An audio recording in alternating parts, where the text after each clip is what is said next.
The passion, the emotion, the affective domain of man's consciousness are part of nature's order too. The Central Part by Robert Percy. A blessed day everyone. Our topic is all about affective assessment, but before we start this presentation, let me give you an overview and objectives of this topic.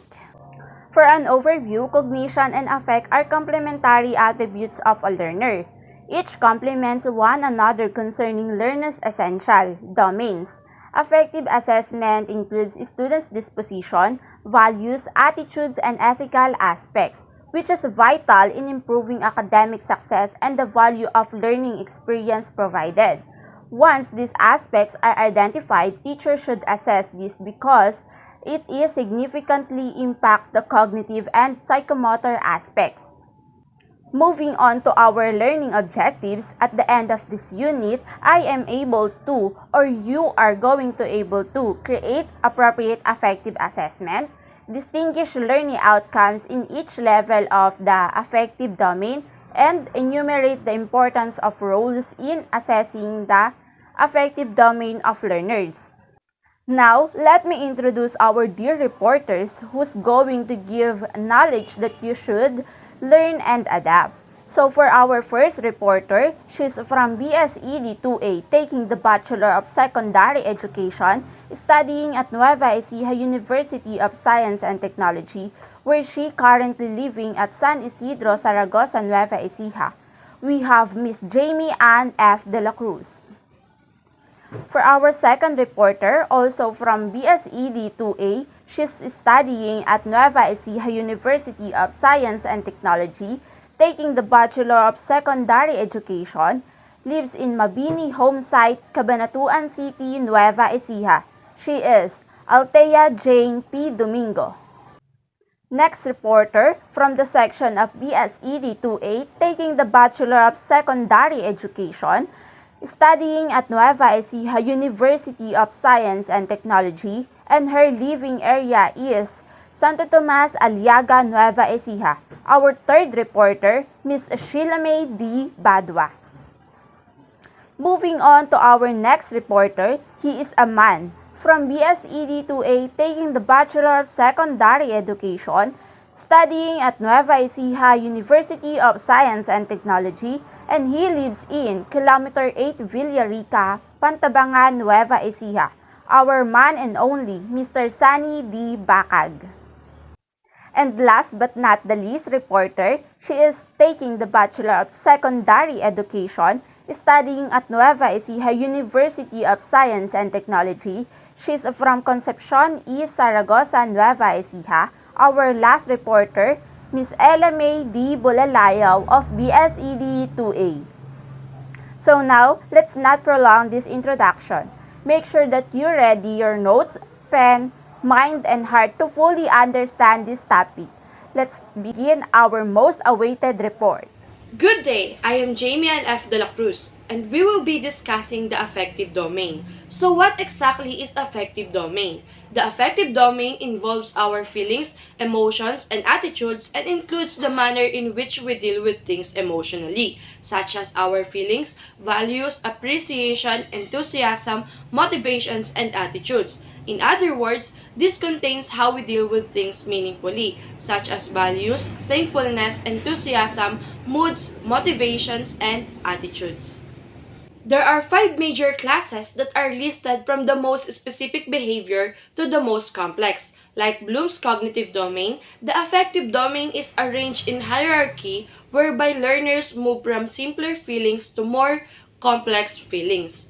The guiding principle for movement through the hierarchy is internalization. Internalization is the process whereby your affect towards something goes from a general awareness level to a point where the affect is internalized and consistently guides or controls your behavior. When a teacher conducts the educational assessment, he or she will use cognitive measures. A teacher should teach essential concepts, problem solving, and critical thinking. The thing is to create tests to figure out whether the students can do or know those learnings. When one thinks of educational assessment, one often thinks of cognitive measures. Educators teach students important concepts, how to problem solve, and how to think critically. Then, they create tests to determine whether the students can do or know those learnings. Now, why do we need to assess the affective domain and not just the cognitive domain? The importance of affective measures is immeasurable when it comes to learning effect on learners. What are the affective assessments? These are assessments that target learners' interests, attitudes, and values. An assessment that measures how learners look into themselves as learners would be a useful assessment instrument. When we say affective measures, these are assessments that focus on students' attitudes, interests, and values. For instance, an assessment that measures how students view themselves as learners would be an example of an affective assessment instrument. As a matter of fact, assessing the affective domain will help teachers analyze and understand their behavior. The learner's behavior is often affected by their attitude, and dealing with them is a lot easier. In planning the activities, they should be carefully selected and gradually developing their values. So, as future teachers, we must also consider developing our students' values whenever we make activities and not just focus on their cognitive development. Furthermore, Dr. Popham 2006 has a bias towards affective measures. He argues that affective measures are equally, if not more important, as cognitive measures, whereas cognitive assessments measure what students can do, affective assessments measure what students will do in the future. When teachers measure children's attitudes toward the democratic process, we gain insights into how they will likely act toward the democratic system when they grow up. Knowing this is equally important, if not more than, to knowing whether the students can name and describe the three branches of government in the United States. One discount, I agree with Dr. Popham. Effective measures are and should be important in education. It is also said that the learning styles of learners is greatly affected by factors which are considered to be related to affective factors. Assessing the affective domain is as equally important as the cognitive and psychomotor domain. A teacher should also see how learning took place by assessing the affective domain. In addition, during discussions up to the lesson's application, teachers must be aware of how the acquisition of learning was valued and lived by the learners. Good day, everyone. I'm Althea Jane P. Domingo. The next topic would be the levels of the affective domain. The affective domain refers to the tracking of growth in feelings or emotional areas throughout the learning experience. There are 5 levels in the affective domain, from lowest order to the highest. But first, what is the importance of the levels of the affective domain? Why we should need to know and learn all these levels? It is because the levels of the affective domain helps encourage and teach students to make their own decisions just in a classroom setting, but also helps promote a life skill. Teachers must be aware of the following learning events to properly suit the teaching styles and prepare the assessment tools for learning. The 5 levels of the affective domain are receiving, responding, valuing, organization, and internalizes values. First is receiving. This refers to students' alertness, willingness to listen to a lecture, selected attention to a situation. Receiving is the lowest level of the affective domain. It simply means the awareness of feelings and emotions. It involves passively paying attention and being aware of the existence of certain ideas, material, or even the phenomena. Without this level, no learning can occur if information is never received and cannot be remembered. For example, listening attentively to someone or listening to a lectures. Keywords for content analysis include acknowledge, ask, attentive, courteous, dutiful, follows, gives, listens, understands.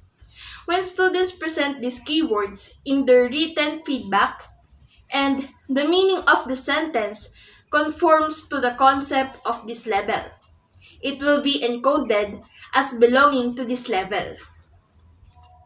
Second is responding, a state of active participation by the learners. This situation is where learners wait and react to a particular phenomenon. This level involves actively participating in the learning process. You are not only aware of a stimulus, but you react or respond to it in some way. For example, having a conversation or participating in a group discussion. Keywords at this level include greets, responds, supports, aids, conforms, follows, discusses, helps, labels, performs, presents, illustrates, and tells.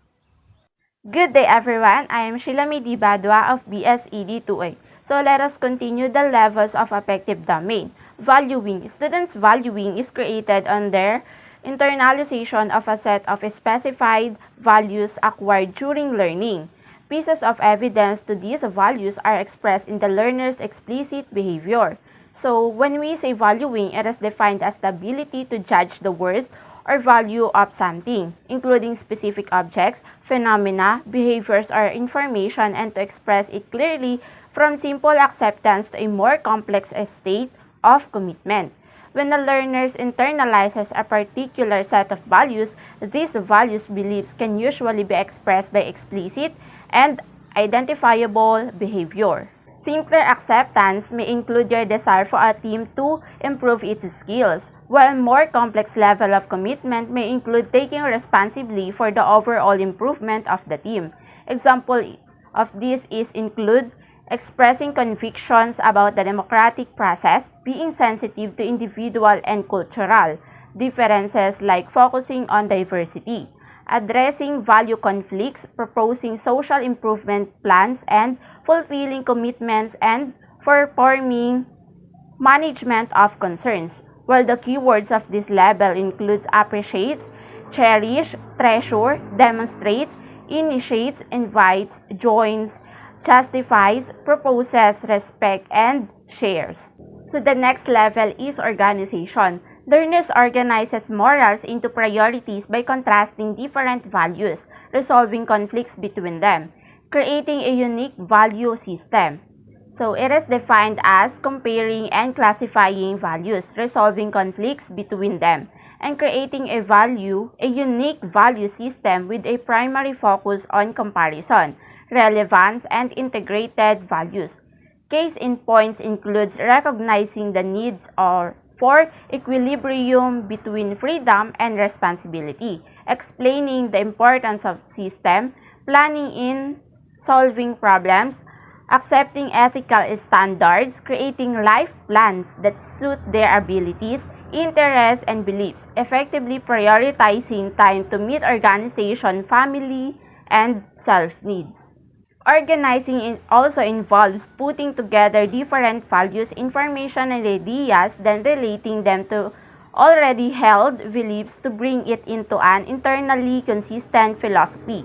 Essentially, it is ability to prioritize one value over another and create a unique value system. The focus of this level is on comparing, relating, and assessing value to create that unique value system. Well, the keywords of this level include compares, relates, and synthesizes. And the last level of affective domain is characterization. Learners are now possesses a system of value that controls their behavior. The behavior is the learner's universal, constant, predictable, and most important characteristic. Instructional goals are concerned with general adjustment trends like personal, social, and emotional for the students. Characterization is defined as the establishment of a value system that controls learner behavior, which is universal, consistent, predictable, and the most important feature of learners. Teaching objectives involve individual social and emotional patterns that learners adjust. Characterizing is the highest of the affective domain. It is about internalizing values. It means acting consistently in accordance with the set of values you have internalized and your characterization or philosophy about life. Essentially, you internalize values and let them control or guide your behavior. For example, being able to work independently, collaborate in group activities, use objective methods to solve problems, practice professional ethics, modify beliefs and change behavior based on the new evidence, and value people beyond superficial features. Well, the keywords of this level includes acts, discrimination, displays, influences, modifies, perform, qualifies, question, revises, serves, solves, and verifies. Hi there, hello everyone. I am Sunny D. Bakag from Group 1. So, in this part, I will going to discuss about the affective assessment tools. So, let's start. The following are the assessment tools that can be used to measure the affective domain. Number 1 is the Likert scales. Number 2 is the rating scales. And the 3 is checklist. And number 4 is semantic differential scales. And lastly is the computing sentence. So what is number 1? The Likert scales. So Likert scale is appropriate in situations wherein a list of learning favorable and unfavorable attitude statements are given. So the students are asked to respond or rate each of the statement where it applies to them. So Likert scales uses the 4-point scales. For example, strongly agree, agree, disagree, or strongly disagree. So a Likert scales uses 1 to 5 or 1 to 4 as the case may be teach scales position. So in interpreting the results, remember that these are verbal expressions, feelings, and opinions that individuals are portraying. So for example, I find happiness in singing. So it is depends on you or it is depends on me if I choose I strongly agree, undecided, disagree, or strongly disagree. So that's how Likert scales used to measure the affective domain. So next is rating scales. So when we say rating scales, it helps the teacher access affective domain and also aids her to improve teaching strategies. So a rating scale is a set of categories designed to elicit information about a quantitative or a qualitative attribute. So why is it important to use rating skills? So first, rating skills aids learners easily internalize the learning targets or outcomes and learners concentrate on the given competencies targeted by the skills. Second, learners will be able to determine their strengths and weaknesses. So, like rating skills is used to determine or it is important because we can determine the strengths and weaknesses in performing and internalizing specific tasks. So lastly, why is it important? The learners can realize gradual learning improvement if they will base their performance for the skills. So, and in rating skills, there are two types. First is the numerical rating skills. The second is the graphic descriptive rating skills. So, numerical rating skills. When we say numerical rating skills, these skills give judgment of degree in terms of numbers. So, numbers were assigned to a particular performance or quality of the attainment or accomplishment of a particular task. So, meaning, from the word numerical, we are using numbers to rate a particular performance. So for example, I am good in math and I will rate it or you will rate it in 1 to 5 rating scales where 5 is the highest. So So that's how numerical rating scales is used. So the next is, or the second type of rating scales is graphic descriptive rating scales. So unlike the numerical rating scales, this situation or task is commonly scored or described using a scenario of accomplishment or attainment. So meaning, in these scales, you are using words instead of numbers. The next is the checklist, which is the third affective assessment tool. So when we say checklist, it refers to a usable assessment approach to check enumerated skills, attitudes, and natures of individuals or groups of students in performance of a specific learning task. So checklists are assessment tools that set out specific criteria which educators and students may use to gauge skill development or progress. So it can be used with students from junior to kinder or kinder to grade 12. And for every subject, so so checklist is used in different subjects like math, like English, science. So there are characteristics of the checklist. The number one is has the criteria that concentrate on the intended learning outcomes or learning targets. So second is it can be for individuals or group cases as the case may be. So next is provides learners and teachers information on what has to be accomplished or attained for particular learning task. So last is the basis for assessing formative learning, which one is crucial or unessential. So what is checklist criteria?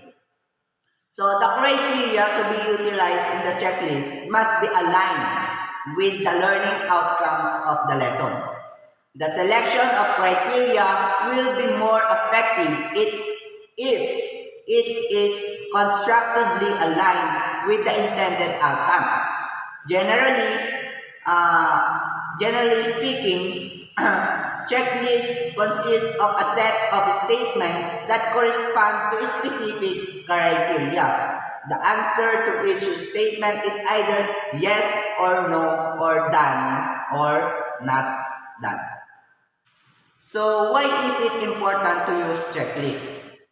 So the checklist should be significantly utilized because of the following reasons. Number one, the use of checklist provides the most comfortable way to perform performance skills, criteria, and behavior assessments before the summative assessment. Second, preemptive measures can be given to learners facing difficulties in learning due to some learning difficulties. When we say preemptive, meaning it is to prevent or to dance to stop. Another term for this is proactive. So checklist is to prevent difficulties of the learners. So the third is the checklist can be used as a teacher's feedback mechanism to take advantage of areas needing improvement among learners' effect. Next affective assessment tool is the semantic differential scales. So in these tools, this uses adjectives that provide ideas for feelings or beliefs opposite in course and intensity. The learner will place a mark on the place in the scale depending on what has been believed to be true in their cases. So for example, perception towards science subject. Science is, so the choices is boring or enjoying. So in my case, is the science is boring because I hate science. But if it math, math is enjoying because in my case, I love math. So that's how semantic differential scales is used. So lastly, affective assessment tool is the completing sentence. So completing sentence can also give teachers about how a learner feels, show attitude, and react to a certain situation. However, learners also tend to fake the reaction by giving a response opposite of what feelings are present. For example, I like attending my biology class the most because so that you will end or you will feel or you will complete the sentence. So it is being tend to fake the reaction of individual because what if he or she didn't like attending values classes? So for the sake of the situation, he or she complete the sentence out of his feelings, attitudes, and reactions. And that's why the learners also tend to fake the reaction by giving a response opposite of what feelings are present. So, and that's the 5 effective assessment tools. The first one is Likert scales. Second one is rating scales. The third one is checklist. And the fourth one, semantic differential scales. And the last one is completing sentence. Good day everyone, I am Elamay Dibolalaya from group number 1 and today I am going to discuss the assessing effective target methods. According to Macmillan 2007, there are 3 possible methods for assessing affective domain. These methods are teacher observation, student self-report, and peer ratings. Number 1 is observation by the teacher. The teacher will then create desirable and undesirable traits that will match to the behaviors indicated. There are positive and negative behaviors related to the outcomes. The positive behaviors are rarely answer the recitation, always ask thought question, always assist group mates, completely accomplishes tasks, participating in extracurricular activities. The negative behaviors are frequently answering recitation activities, rarely ask thought question, seldom assist classmates, incomplete task accomplishment, and not participating in 9 extracurricular activities. And also, we have 2 types of observation: the unstructured observation and structured observation. When we say unstructured observation, it may also be used for the determination of finding regarding subjects. In unstructured observation, the observer is given the freedom to decide on the spot to observe everything that is relevant. For example, while observing the user accessing the library resources, the observer may be able to observe several interesting things like how they discuss with staff, how they getting the required document that is directly go to the shelf or through catalog. And for structured observation or planned observation, it differs a lot from unstructured observation. Ang structured observation, also known as systematic observation, for structured observation, the researcher specifies in details what is to be observed and how the measurement are to be recorded. For example, an auditor performing inventory analysis in store. Number 2 is learner self-report. Student can express affect through self-reporting. A casual interview is the most direct method of taking data from it. Learners may also accomplish an individual questionnaire or survey about themselves or other learners. A learner conference interviews, a simple and easy to perform, direct data or answer from the interview is considered to be an original one. A teacher can also validate the ingenuity of responses in the observation by the verifying it on the learner's actual facial and bodily gestures. Surveys and questionnaire. There are two types of self-repose assessment. These are the constructed response and selected response format. Constructed response, a direct to the point question addressed to learners, whether written or in oral. Essay, a very nice example of constructed responses. Format items, gives deep and extensive replies. It is in the essay where learners can express more of their affective sides. Selected response. There are three selected response formats in assessing affective learning outcomes. Each can be used depending on the situation. These are checklist, semantic differential scale, and rating scale. Anonymity is the primary advantage of selected response type, an important factor when considering the traits that are particularly specific to people, such as values and self-concept. These self-response formats are efficient in the way of collecting information. Number three is peer ratings. Inadvisable to use, but sometimes it can be instrumental when determining the instrument's validity for assessing effect. These methods can be applied when giving rough observation by the learner's affective domain themselves. Learners with their peers can easily observe the affective side that was observed from their classmates. There are two types of peer rating form, the sociometric approach and guess who approach. Sociometric techniques also calls for nominations, but students indicate their choice of companions for some group situation or activity. The number of choices students receive serves as an indication of their total social acceptance.